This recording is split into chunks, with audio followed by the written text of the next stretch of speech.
Kota Surakarta menjadi rumah bagi kentalnya budaya Jawa.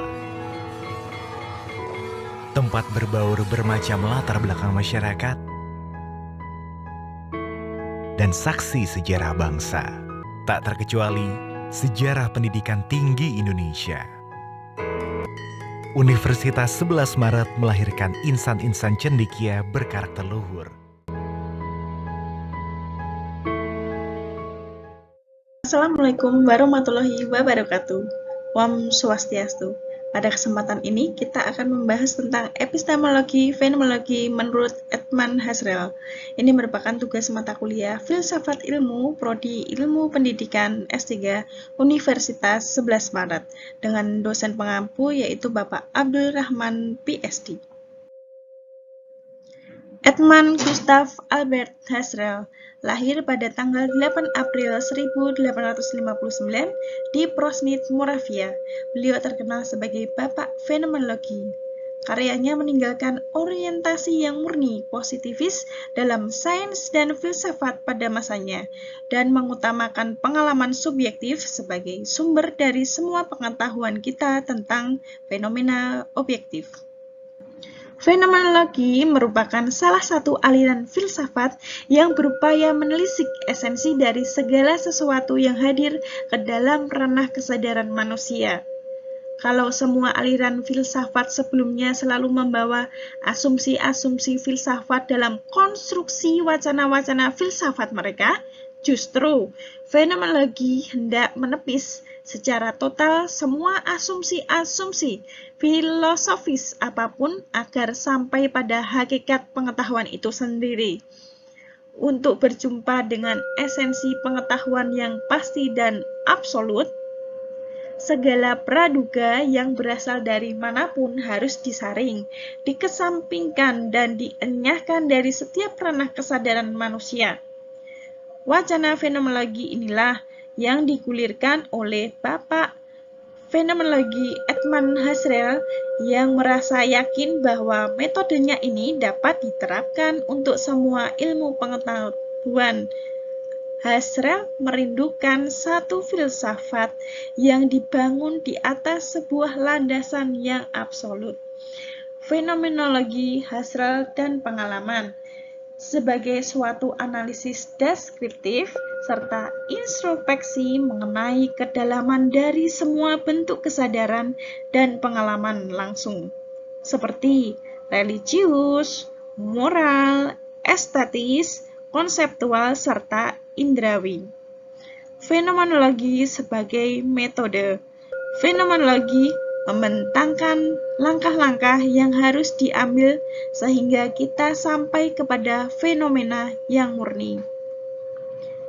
Selanjutnya, fenomenologi sebagai filsafat memberi pengetahuan yang perlu dan esensial mengenai apa yang ada. Selanjutnya, metode fenomenologis menurut Edmund Husserl. Ini ada reduksi pengurangan ganda. Ada dua, yang pertama adalah reduksi eidetik. Yang kedua adalah reduksi fenomenologis. Reduksi eidetik menangguhkan keyakinan akan adanya ego, adanya kegiatan persepsi, dan adanya keyakinan mengenai objek. Reduksi eidetik ini hanya mementingkan esensi atau eidos, objek-objek, tetapi dalam bentuk konkretnya yang purna. Yang kedua adalah reduksi fenomenologi, ketidaktergantungan objek untuk sementara. Ada 6 istilah kunci Edmund Husserl. Yang pertama adalah fenomena, realitas itu sendiri yang tampak. Yang kedua adalah kesadaran, yaitu kesadaran harus menjadi dasar filsafat. Yang ketiga adalah intensionalitas, struktur hakiki kesadaran. Yang keempat, konstitusi, aktivitas kesadaran yang memungkinkan tampaknya realitas. Yang kelima adalah reduksi, penangguhan sejenak terhadap segala pengetahuan yang telah kita peroleh sebelum kita melakukan pengamatan intuitif. Yang keenam adalah epoch, sebuah metode penundaan. Ada 3 tahapan dalam reduksi. Yang pertama adalah reduksi fenomenologis, yang kedua adalah reduksi eidetis, ketiga reduksi fenomenologi trans. Yang pertama adalah reduksi fenomenologis. Reduksi fenomenologis ditempuh dengan menyisihkan atau menyaring pengalaman pengamatan pertama yang terarah kepada eksistensi fenomena. Pengalaman indrawi itu tidak ditolak, tetapi perlu disisihkan dan disaring terlebih dahulu, sehingga tersingkirlah segala prasangka, praanggapan, prateori, baik yang berdasarkan keyakinan tradisional maupun yang berdasarkan keyakinan agamis, bahwa seluruh keyakinan dan pandangan yang telah di. Yang kedua adalah reduksi eidetis. Istilah eidetis dari kata eidos yang berarti intisari atau esensi sesuatu. Reduksi eidetis berupaya melakukan penyaringan dan penundaan penilaian dengan menempatkan dalam kurung atau proses epoch terhadap segala hal yang bukan eidos, bukan intisari, bukan esensi dari sebuah objek. Dalam pengamatan Husserl, reduksi eidetis tidak lain dari upaya untuk menemukan eidos atau hakikat fenomena yang tersembunyi. Pada tahap ini, segala sesuatu yang dilihat harus dianalisis terlebih dahulu secara cermat dan lengkap, dan perhatian pengamat harus senantiasa terarah kepada isi yang paling fundamental. Selanjutnya yaitu reduksi fenomenologi transendental. Dalam reduksi tahap ini yang harus kita tunda penilaiannya dengan menggunakan epoch. Kita tempatkan dalam tanda kurung adalah eksistensi dan segala sesuatu yang tidak ada hubungan timbal balik dengan kesadaran murni, agar dari objek itu akhirnya orang sampai.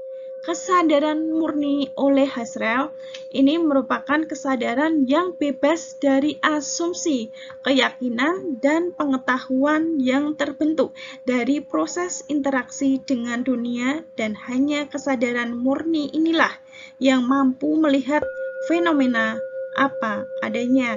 Ada beberapa istilah. Yang pertama adalah cogito, yang artinya aku yang berpikir.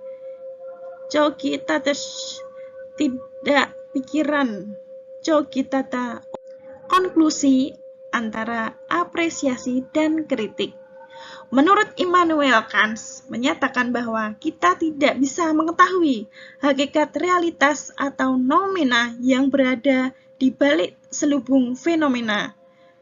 Menurut Husserl, justru mengajak kita menyibak lapisan demi lapisan selubung tersebut melalui penglihatan intuitif, sehingga realitas hakiki tersingkap dalam ranah kesadaran kita. Kemudian menurut Descartes, menggulirkan konsep cogito, aku berpikir yang bersifat tertutup dan terisolasi dari setiap objek selain diriku sendiri. Menurut Husserl, justru menyadarkan kita bahwa konsep cogito selalu terbuka dan mengarah kepada sebuah objek, entah objek-objek tersebut bersifat konkret maupun objek-objek imajinatif konseptual. Slogan Husserl, Jurisprudence Science Self. Kembalilah kepada benda-benda itu sendiri, bukan sembarang slogan, sebab slogan itu merefleksikan filosofi epistemologi fenomenologi dalam memahami realitas sejati. Slogan ini juga memohon sebagian doktrin-doktrin filsafat sebelumnya. Husserl seakan-akan berteriak lantang, hayatilah objek-objek kehidupan secara lebih dalam, maka engkau akan menemukan hakikat kebenaran itu. Terhadap paham relativisme, Husserl hendak menunjukkan bahwa kebenaran absolut, kelemahan Perubahan epistemologi fenomenologi Husserl. Filsuf dari aliran hermeneutik Martin dan Hans tidak menyepakati inti tesis fenomenologi yang mampu menghilangkan semua prasangka secara total. Bagi Gadamer, sebagai manusia kita sudah berada di dalam lingkaran ruang dan waktu, baik masa silam, masa kini, maupun masa depan. Setiap kita pasti sudah membawa jejak tradisi kita masing-masing. Urgensi filsafat fenomenologi mengajarkan kita agar menumbuhkan sikap kritis dalam memahami fenomena kehidupan. Artinya, kita jangan mudah menerima informasi, pandangan, dan paradigma pemikiran sebelum diri kita sendiri menyelami hakikat semua informasi dan pandangan yang sampai kepada kita. Setiap pandangan pertama kita lakukan mesti kita ikuti dengan pandangan kedua. Setiap first look harus diikuti dengan second look supaya kita dapat menyingkap hijab-hijab yang menutupi realitas dan memasuki esensi. Demikian pembahasan tentang fenomenologi epistemologi menurut Edmund Husserl. Semoga bermanfaat. Saya tutup dengan Parama Santi, Wom Santi Santi Santi Wom. Assalamualaikum warahmatullahi wabarakatuh.